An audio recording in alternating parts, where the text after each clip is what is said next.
last panel day. I do apologize. We actually should be finishing now, but I thought we'd do this last panel because tomorrow everybody heads to Mexico or Mexo, whatever way you want to pronounce it. And given that a lot of that conference is about advertising technology, I thought this panel would be an appropriate way to send us off. And it's sort of designed deliberately. We have two titans of the independent space, which is AppNexus and Trade Desk.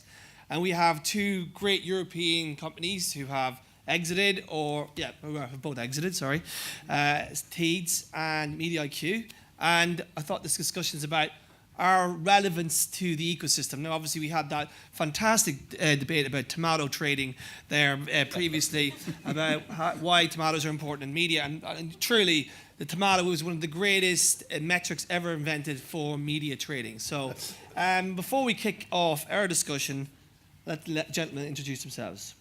Hi, I'm Rob Perdue with the Trade Desk. Hey guys, I'm Jim Dearly with Teads, and I have to say, that was an extraordinary panel we just had. Michael Rubenstein, president of AppNexus. Great to be here. It's Gurman, Hundal, co-founder, CEO of MediaIQ. Gentlemen, thank you very much.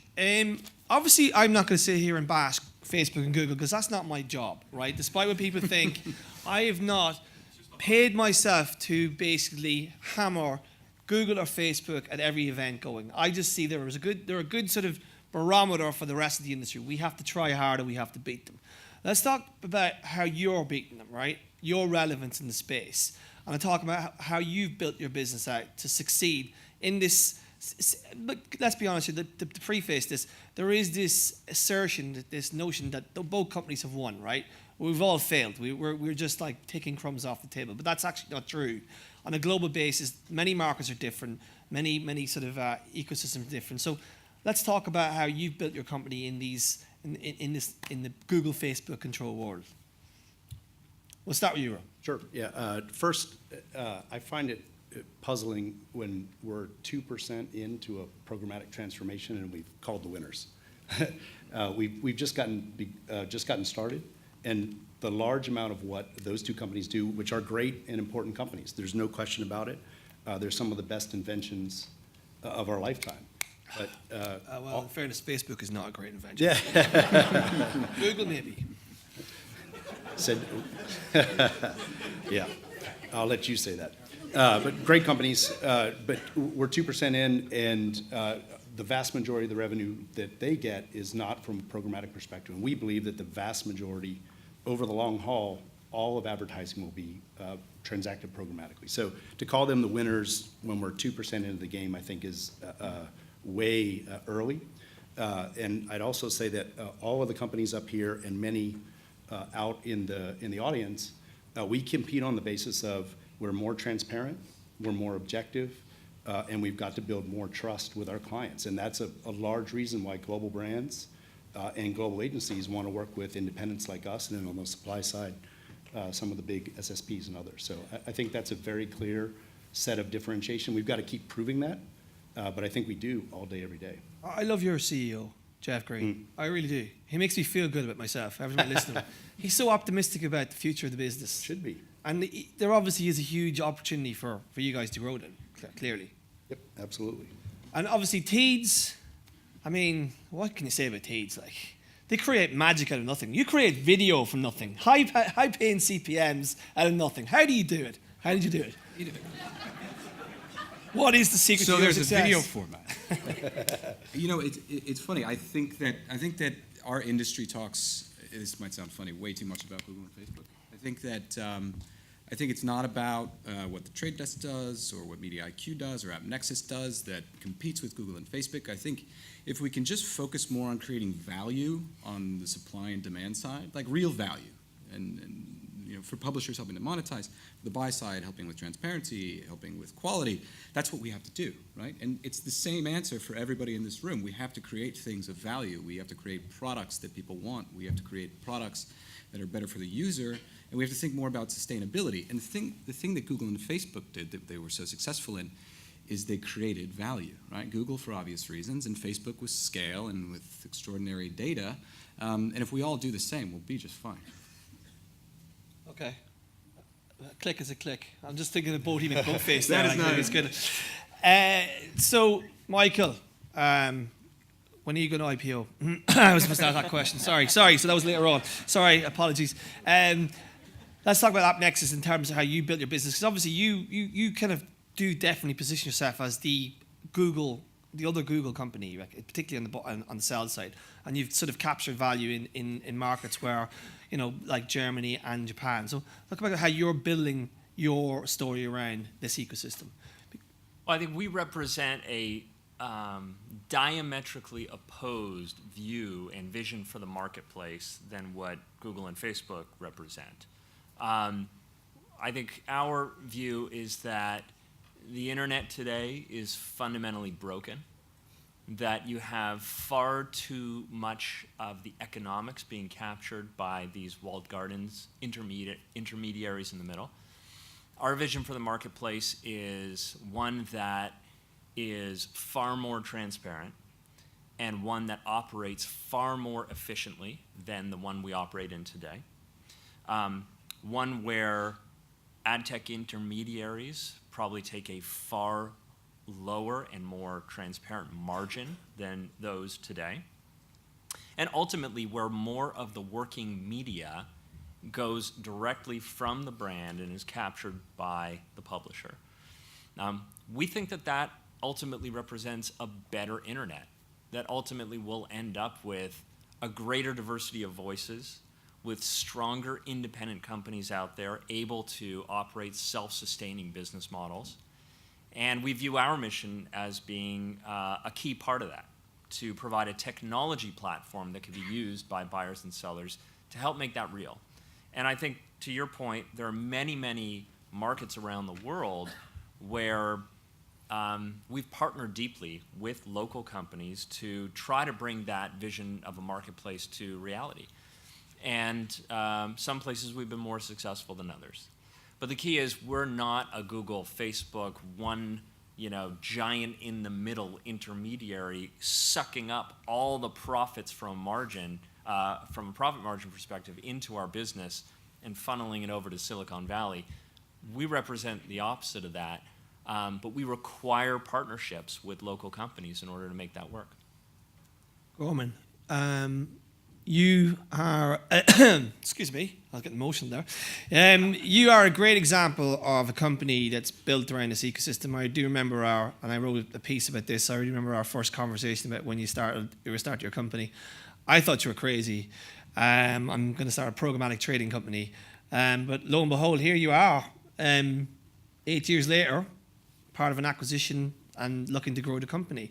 So let's talk about where Media IQ fits into this space, because you do hear quite a lot of stories that, the ad network or whatever is going away, but actually you'd see yourself as an enabler as opposed to an ad network. Is that correct? Yeah, I think we've built a core capability around technology and analytics. So we are trying to think a little bit more beyond just the execution now. Yes, we still run ad campaigns for clients and we do that successfully. But our sort of mission or vision since we started was always this concept of inspiring through insights. We were always like, the data behind an ad call is probably the most untapped market research that a brand has.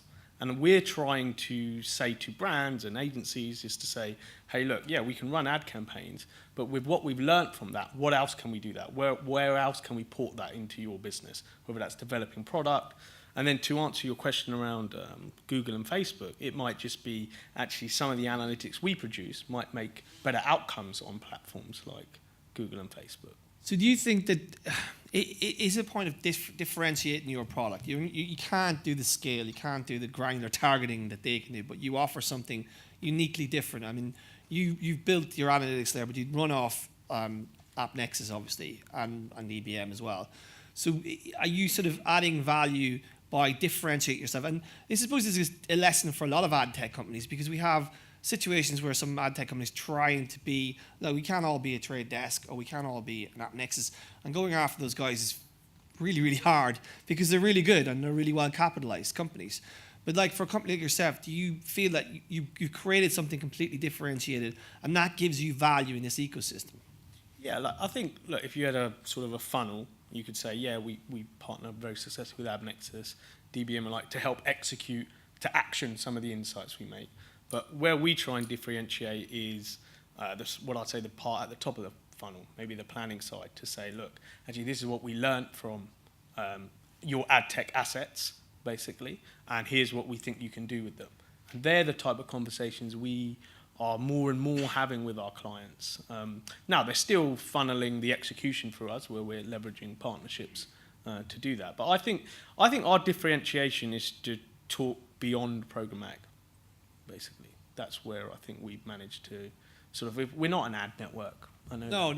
No, you're not. Love to call us that. But, So Rob, just talking about how ad tech evolves from this point, right? You could say we were in programmatic 1.0. We're heading into programmatic 2.0, which is basically a pure data-enabled environment. So how do you think the space evolves? Because actually, let's talk about sort of the green part. We've obviously got a lot of channels that still haven't gone that data-driven way. So TV's evolving, digital out of home is evolving, and we have probably new areas like audio that are completely untouched at the minute. And it's quite an exciting time. And it's very easy to get bogged down on sort of, display and retargeting and kind of fencing yourself in. But like actually the opportunity for advertising technology and enablement of media is actually quite huge.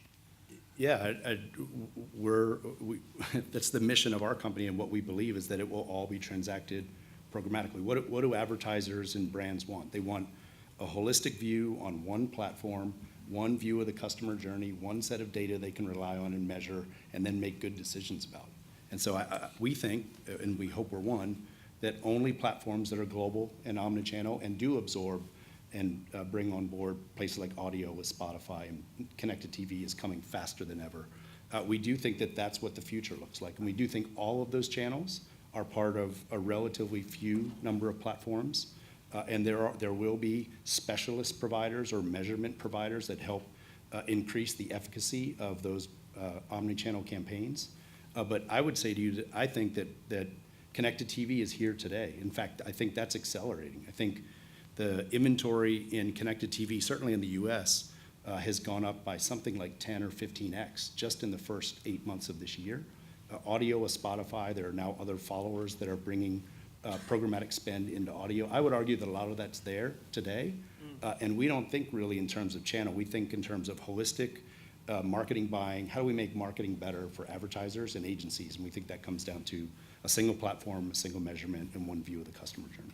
Michael, you've spent a lot of time talking about your platform, right? About companies building on top.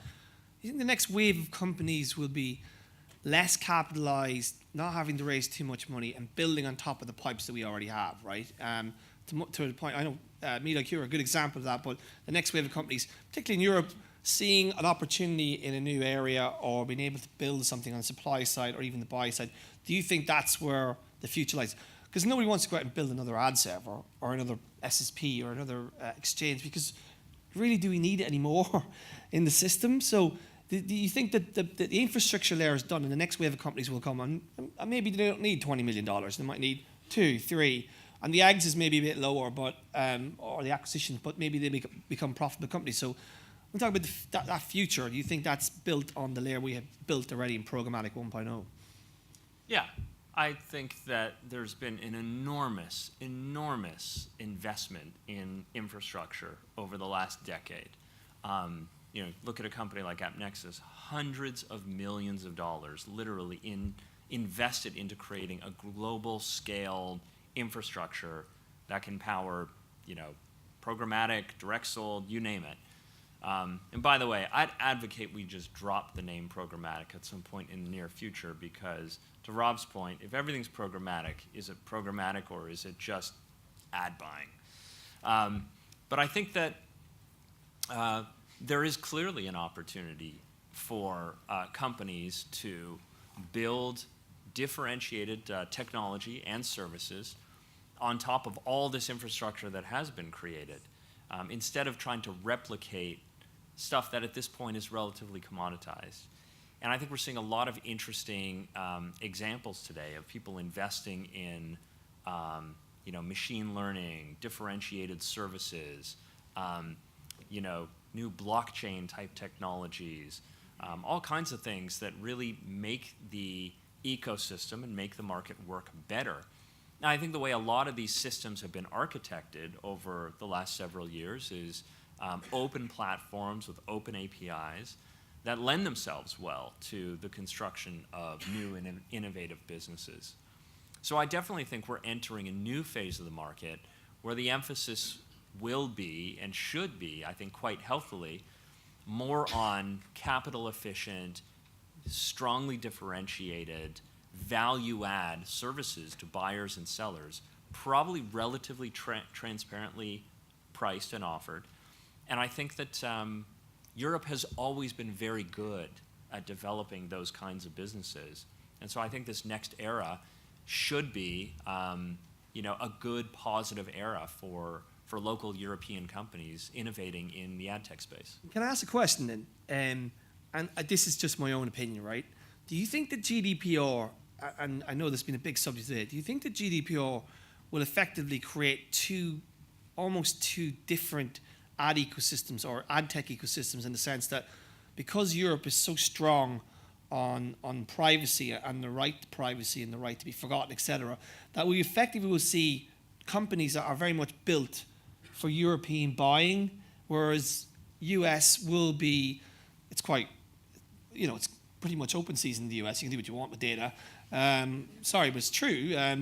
But like, do you think that there will be this new sort of European ad tech ecosystem that's focused on particularly first-party elements? And blockchain's a good example, or even first-party publishers, effectively. No, it's a question for you, Michael. For me? Yeah, I do. I just want to follow up, Yeah, absolutely. I think it's a perfect example of a great opportunity for local European companies to specialize in both, building technology and services for and helping companies understand the implications of GDPR better than firms that aren't native to Europe. I think there will be different regulatory environments in the U.S. than in Europe, than in China and Japan. And I think that it's a perfect example of a local market opportunity. And I think there will be others as well. Jim, just going to you, obviously you were acquired this year by a telco, and it brings up the subject about independence in ad tech, right? It's a difficult business to scale and be profitable, right? Some people have done it, and you've did it as well. But do you think that almost, is it better to be part of a bigger entity like a telco company, which is be able to kind of put their data into, or a bigger media company like being part of Oath, etc.? So how do you see that? Do you think independent ad tech can survive in this space? I know there are examples of this, but again, it's quite a difficult thing. Well, I think, your question about is it better to be independent, or is it better to be a part of a larger company, and that could be a telco company? And the answer is depends. It depends on the company that acquires you, for sure, and it depends on your overall strategy and ambitions. And so I think there is a space for independent ad tech companies. And as we talk about if we go back to the duopoly, and there's other very big companies coming into this space, by the way. Like who? Like Amazon, right? And that probably has been mentioned. They never sponsor anything, Right. Give it time. So you have some extraordinarily powerful companies that have an awful lot of money entering into this space, and when we take a look at the ecosystem and we make a decision to partner or be acquired by Altice, a very large telco, it's because we believe that we could continue to grow at a good clip, right? Our business was very healthy prior, but we can grow a lot faster with a $26 billion annual revenue company behind us. Are you getting all that money at once, the 26 billion, or just? It's over a little bit of time. Right. And so I think as we see competition become richer, and we always talk about the last 4 or 5 years in this industry, a lot of consolidation coming. The consolidation is starting to come from different places, right? It used to be larger ad tech companies buying smaller ad tech companies, which still happens all the time. But I think that telco companies are seeing that they need to become significantly more digitally savvy in order to compete not only in the short term, but also the midterm and long term with some of the companies that we're mentioning already today. So I think that there is certainly a life cycle for independent ad tech companies. But I think that the interest in the digital ecosystem is becoming much more rich from companies outside of our industry too. Gurman, you were partly acquired by a private equity company. Why is a PE firm buying an ad? Sorry, why is it a PE firm buying an enabling digital advertising company, not an ad network, obviously? I mean, look, I think, the transaction we did was to remain independent. We just sold a small stake. I think what's happened in this sector is, because it was a sort of nascent sector a few years ago, loads of VC money was packed in. It was growth, growth, growth, forget about profit, growth, growth, growth. People wanted an in and out sort of gig. And I think as the industry has got a bit more mature, people are more wary of that. And now they're looking for either companies that were sort of backed to start making a bit more profit, to prove that there is a model in this industry, or, what is still, I think, quite unique. It's very difficult to find profitable businesses in this sector, actually.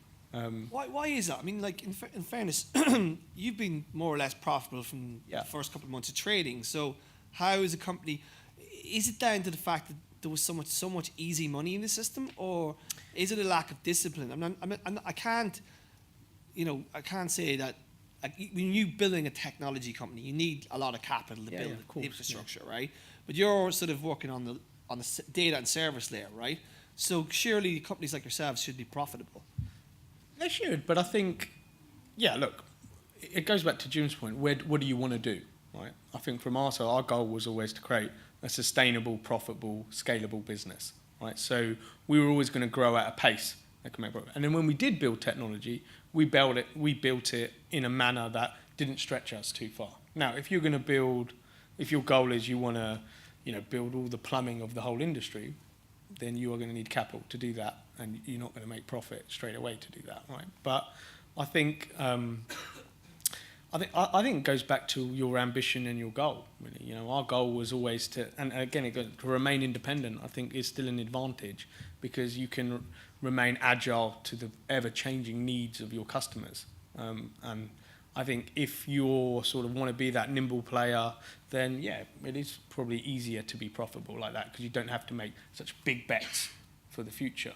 But I think to answer your question, like PE firms, I just think they're buying because they're buying a lot of ad tech, and it's quite interesting that they're making this move now. Obviously, they've bought Seismic, and there was a bunch of acquisitions by PE firms. Why are they now active? I mean, look, I can understand MediaIQ because it's a profitable company, and their room for growth, particularly in the US, globally, is quite big. So you can understand they're chasing profit. But why are PE firms buying into ad tech right now? Just to tie together a couple of the points that Michael made is, so first, I think there won't be another investment in an infrastructure company in this space. I think those days are over. I think both of the other panelists talked about that.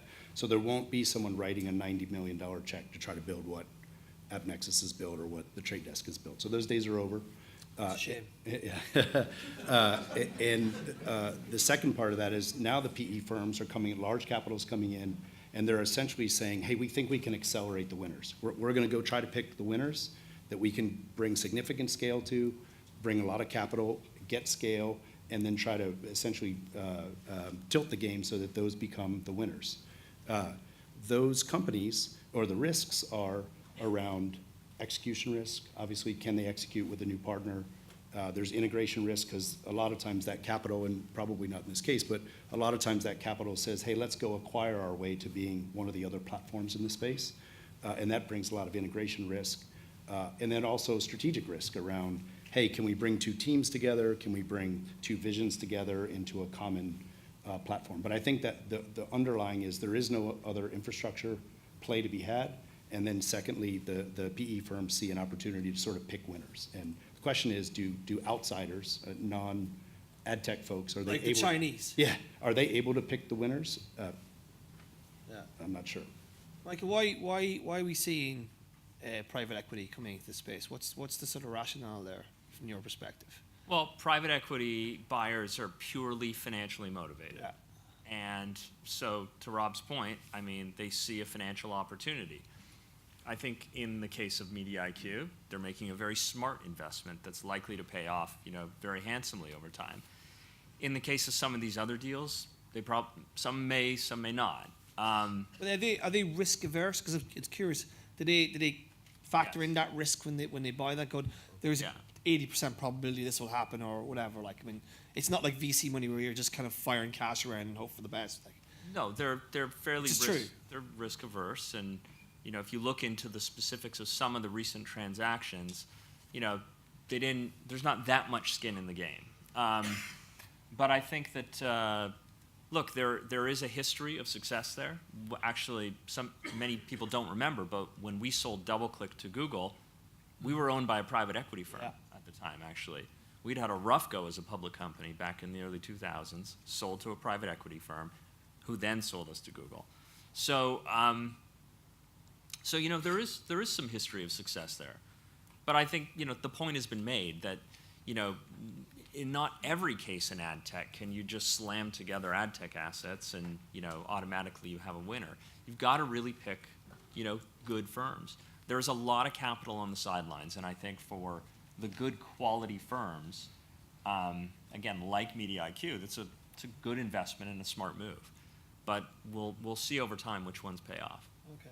So I think we've got a few more minutes. So I want to ask a question then. Obviously, with the Mexico coming up, what do you think are the big themes for this year? I mean, like, we're about to have a couple of beers, you know, have some food, go home, sleep, get on the Bid Switch Express at 7:40 or whatever it is they're flying, or they're throwing it, or flying at 6 o'clock in the morning because you couldn't get a flight with British Airways and you're flying with some crappy Air Berlin sort of brand that flies into Dusseldorf and realize it's a bloody hour and a half away, and then your hotel is actually in Dusseldorf and you think, why am I coming back to Dusseldorf? All my hotel is here because my PA couldn't get me a proper hotel.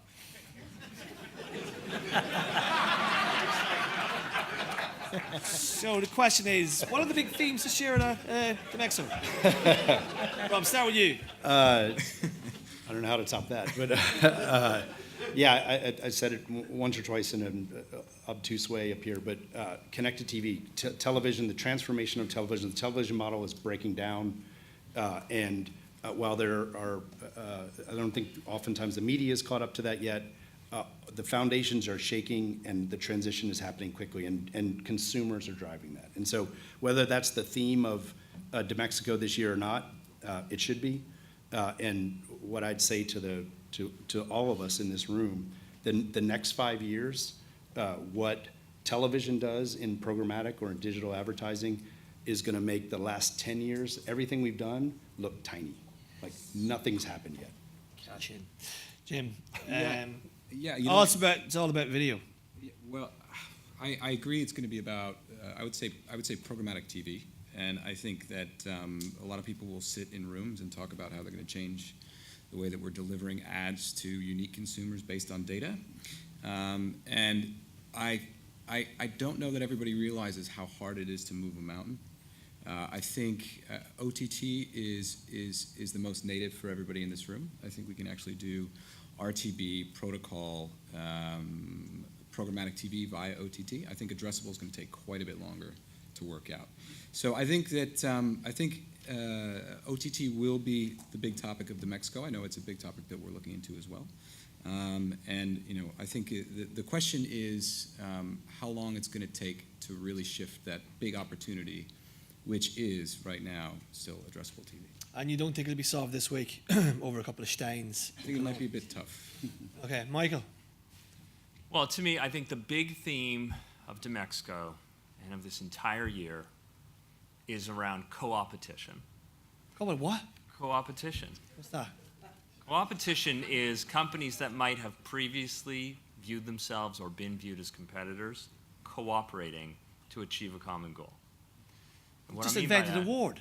What? You've just invented a word. Is that actually really a word? Co-opetition. Yeah, sure it is. Twitter is on fire. Yeah. Hashtag co-opetition. Look, you know, it's easy to sort of posit that, like, you know, ad tech companies are competitive with one another and don't share common interests. We partner with these companies. We partner with other companies. Rubicon and AppNexus announced earlier today our joint participation in prebid.org. We're working with many ad tech companies around the world on an open identity consortium designed to start to chip away some of the competitive advantages of the giant walled gardens. But I think it goes deeper than just ad tech. I think in countries around the world, there's a question looking at newspaper to newspaper, broadcaster to broadcaster. Are we one another's competitors in this next phase of the market, or do we exist to help one another? Are we effectively in a fight to create a sustainable business model around local media? Are local retailers and local news media actually on the same side instead of negotiating against each other, beating one another up over rates? And I think that the answer to that question will largely determine whether the marketplace is able to surface a viable competitor to Google, Facebook, Amazon, name your behemoth. Do you think that we're in the era of actually sitting around the table and having adult conversation there rather than kind of going, this is my fiefdom, I'll protect it at all costs? I hope so. And really what we should be doing is coming together and saying, listen, we own X percent of the market, let's all share it. Let's be competitive in an area we can all fight in, but we have a fighting chance to build a business. I think the level of dominance of these companies is forcing a reordering of the value chain and the ecosystem, and I think we are at a point where we can and should and are sitting around the table and having those conversations. Okay. And I think that's good. I mean, Nick said it well on the previous panel. Like, do we value? It's sort of forcing us to ask these questions. Like, do we value local news media, local investigative journalism, or not? Like, for years, we could kind of debate that philosophically. It's not a philosophical argument anymore. It's a state of real argument. It is an actual real issue. We can't leave the news to a bunch of lunatics on Facebook or Google or Snapchat, or whoever else is the usual social media rubbish that week. Gurman, I don't actually think you're going to Mexico, are you? No, I'm not. What am I asking that question for? Anyway, what was the themes for you when you're not going to be there? Yeah, no, I think... What are you doing I'm while looking you're after in a Mexico? baby, so I've got fair enough. tougher themes to think Yeah. about. But I think, look, on the executional side, there's this sort of, where it's out of home, it's addressable connected TV. There's sort of new executional themes coming in to our space. Then there's obviously the dominance and how do people circumnavigate that. I think if you look a little bit more sort of upstream, I think there's still quite a big debate in who's influencing the advertiser these days. I think agencies have done a great job over the last few years and still do, but they're getting a bit of a bashing at the moment. The consultancies, are they trying to make a mark on this space? So I think you've got executional debates, which I think some of the guys have talked about, and then I think you've got debates on who's sort of influencing the advertiser next. Yeah. Gentlemen, I want to congratulate you on your success and may it continue, and I salute you for keeping the internet free since 1993. Thank you very much. Round of applause to the panel.